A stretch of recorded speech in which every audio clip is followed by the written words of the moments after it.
नमस्कार दोस्तों, मैं उमेश कुमार कुशवाहा फिर से एक बार। जैसा कि मैं पहले ही बोल चुका हूं कि जो नेपियर मैंने लगाया है उसका जैसे जैसे इसका ग्रोथ होता है उसका मैं आप लोग के बीच में वीडियो लाऊंगा। क्योंकि यदि बकरी पालन आप कर रहे हैं या गाय पालन कर रहे हैं तो मेन सबसे बड़ा खर्च का कारण बनता है उसका खाना, चारा दाना। तो सबसे अच्छा विकल्प आज के समय में नेपियर है कि अगर यदि आप नेपियर लगा लेते हैं तो एक बहुत बड़ा खिलाने का खर्च से आपको छुटकारा मिल जाएगा।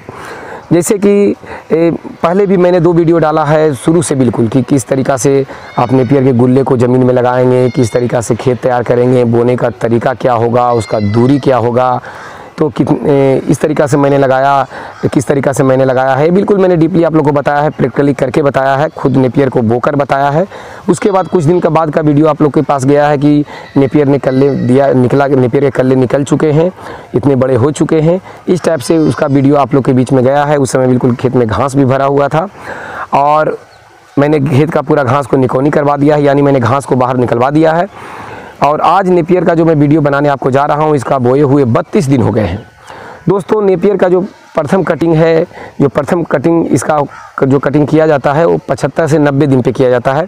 लेकिन कुछ खेत का उपजाऊपना पे भी डिपेंड करता है। यदि खेत आपका उपजाऊ है, जैसा कि आप देख रहे हैं कि मैं बिल्कुल खेत जो तैयार मैंने किया था, इसका कोड़ाई करवाने के बाद मैंने इसमें बकरी का मैगनी डाल दिया था, जिससे बिल्कुल खेत उपजाऊ हो गया है। वैसे भी खेत पहले से ही उपजाऊ है, तो मैंने इसमें नेपियर को बोया है। आज नेपियर को बोए हुए 32 दिन हो गए। 32 दिन का अपडेट मैं दे रहा हूं। 2 फीट से ऊपर इसका हो चुका है ऊंचाई, 2 फीट हो चुका है नेपियर का ऊंचाई बिल्कुल, और ये बहुत तेज़ी से ग्रोथ कर रहा है।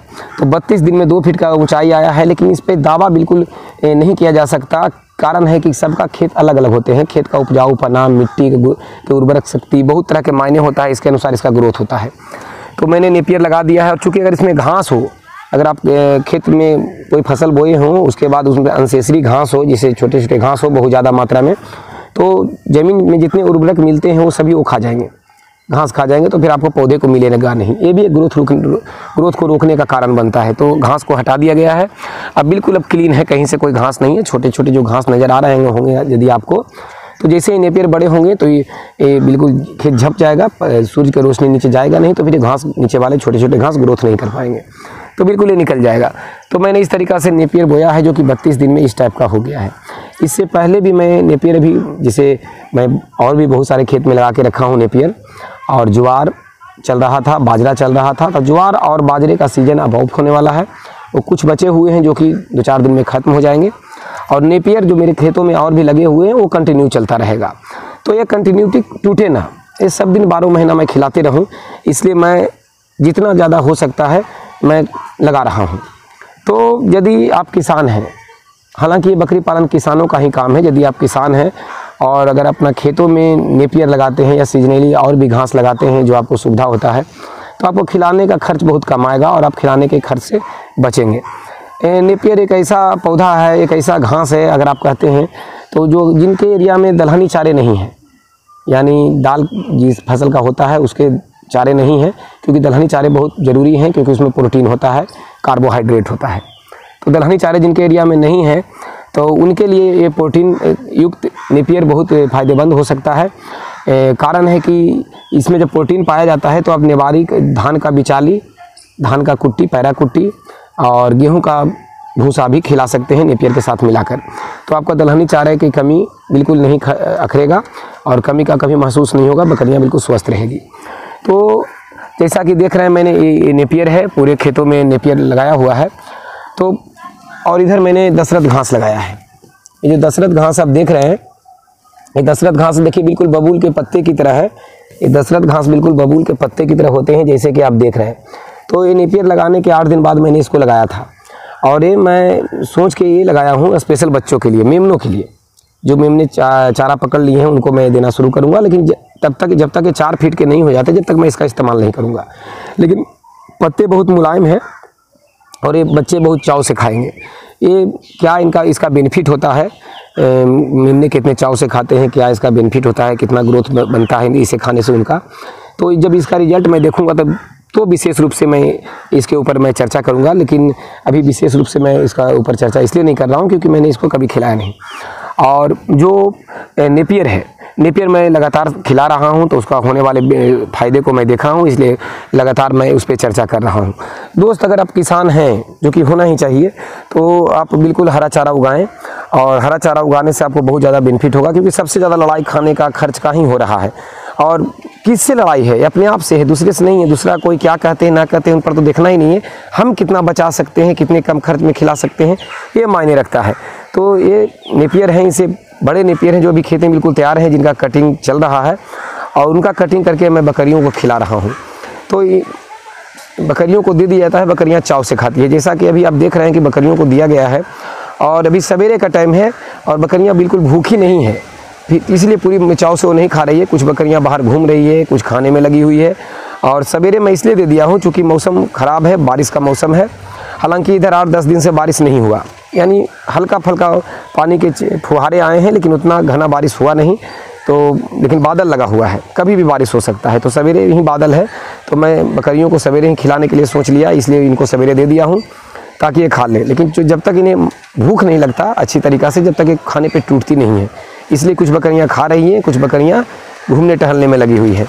और जो सभी खा रही हैं, छोटे से छोटे मेमनों को भी मैंने दिया है जो खा सकते हैं। ये सब जो चारे मैंने हरा इनको टब में करके मैंने दिया है, ये मज़े से खा रहे हैं। और जैसे ही ये खा लेंगे तो फिर से मैं इस टब में लाकर और दे दूँगा। जितना ये खा सकते हैं उतना खिलाना है, आपको ये नहीं सोचना है कि कितना खाएगी, क्योंकि मूड का बात है। किसी दिन कम, किसी दिन ज़्यादा ये बकरियाँ खाती है। हम जिस तरीक़ा से हम लोग अपना भोजन लेते हैं। तो अगर आपके पास चारे का उपलब्धता हो तो आपको कहीं से इरिटेशन का सामना नहीं करना पड़ेगा, आप तनावग्रस्त नहीं होंगे। आपको एक शांति रहेगा कि मेरे पास चारा है और मैं मज़े से खिला लूँगा। तो यदि आप नेपियर लगाते हैं, यदि जिस तरीक़ा से मैंने खेतों में नेपियर लगाया है, पहले से भी खिला रहा हूँ, तो नेपियर यदि आप लगाते हैं तो आपको कोई भी खिलाने का चिंता रहेगा ही नहीं, क्योंकि आपके खेत में है, काट के लाए और दिए। लेकिन काट के ला के देना नहीं है, काट के ला कर रख लेना है और एक दिन बाद देना है। इस तरीक़ा से एक दिन बीच का गैप करके ही खिलाएं। डायरेक्ट हरे चारों को कभी भी बकरियों को डायरेक्टली न दें। ये पहले की भी वीडियो में मैंने बताया। तो ये मैं सीरीज बाय सीरीज नेपियर का जो वीडियो बना के आप लोग को दे रहा हूँ। तो इससे क्या होगा कि जो नए किसान हैं, जो करना चाहते हैं, उनको एक रास्ता मिलेगा कि मैं भी इस तरीक़ा से लगा सकता हूँ। क्योंकि मैंने बिल्कुल किस तरीक़ा से लगाया वो दिखाया है। आज 32 दिन के बाद ये कैसा है वो मैं दिखा रहा हूँ। इस तरीक़ा से आगे जब बड़े होंगे, ये जब कटिंग आ जाएगा, उसका कटिंग जब होगा वो मैं दिखाऊंगा। तो जो फसल है, जैसे घास है या कोई भी फसल है, उसका एक ज़मीन का उर्वरक शक्ति पर भी डिपेंड करता है कि ज़मीन आपका कितना उपजाऊ है, इसके अनुसार भी ग्रोथ करता है। और आप कितना मेहनत करते हैं, यानी कि जैसे इसमें मेहनत किया गया घास हटाने के लिए, सिंचाई समय पर किया गया, तो कितना आप मेहनत करते हैं उस पर भी डिपेंड करता है। नेपियर को कभी भी आप घना मत बोएं, क्योंकि अभी आप जो देख रहे हैं कि नेपियर को मैंने यहाँ एक ही बोया था तो एक कल्ले इतना निकले। तो इस तरीक़ा से दूरी पर ही बोया गया है, और बाद में सट के कल्ले इकट्ठे हो जाएंगे। अगर आप पहले से ही घना बो देते हैं तो फिर ज़्यादा घना हो जाएगा, फिर आपके नेपियर उतना अच्छा ग्रोथ नहीं करेंगे, उतने खिंचे कल्ले नहीं होंगे, मुलायम नहीं होंगे, वो कड़े हो जाएंगे। तो नेपियर मैंने कैसे बोया था इसका पहले मैंने चर्चा किया था कि पौधे से पौधे, जैसे ये पौधे से पौधे की दूरी आपका 1-1.5 फीट होनी चाहिए, या 2 फीट भी कर सकते हैं। ये पौधा से ये पौधे की दूरी आपको कर लेना है 2 फीट। तो इस तरीक़ा से कहीं कहीं नेपियर नहीं उगे हैं, किस तरीके, यानी गुल्ला बोया गया तो कुछ गुल्ले सड़ गए, बरसात का सीज़न है, बारिश हो गया, गुल्ले सड़ गए, लेकिन कोई इससे फ़र्क नहीं पड़ेगा। जहाँ नहीं हुए हैं वहाँ फिर से गुल्ले बो दिया जाएगा। ये सब चलते रहता है। तो बस वीडियो बनाने का मकसद यही था कि मैं अपडेट बता दूं कि आज 32 दिन हो गए, तो इस तरीक़ा का ये नेपियर हुआ है। और बस आप भी चाहें तो इस तरीक़ा से कर सकते हैं। एक नया चीज़ मैंने दशरथ घास बोया है, ये नया नहीं है, लेकिन मैंने नया अपने खेतों में लगाया है। तो इसका क्या रिस्पांस मिलता है बकरियों के प्रति, मेमनों के प्रति कैसा रहता है, तो फिर इसके आगे बताऊँगा। तो बस एक अपडेट देने के लिए मैं खेत में आया था, तो मैंने अपडेट आपको दिया। और इसके मैं जा रहा हूँ, जो बड़े वाले घास उनको काट के बकरियों के लिए रखूँगा, कल फिर उनको खाने के लिए दूंगा। जो बड़े वाले जो नेपियर हैं उनको काट कर रखूँगा और कल उनको खाने के लिए दूंगा। तो मैं अपना काम करने के लिए आया हूँ, तो बीच में चूँकि वचनबद्ध हूँ कि अपडेट आपका जाता रहेगा 15 दिन 20 दिन पर, तो मैंने एक अपडेट आपको दिया। तो ठीक है दोस्तों, बहुत छोटा सा वीडियो आप तक पहुँचा रहा हूँ ताकि आप वीडियो को पूरा देखें, बोर ना हो। तो नमस्कार दोस्तों, प्रणाम।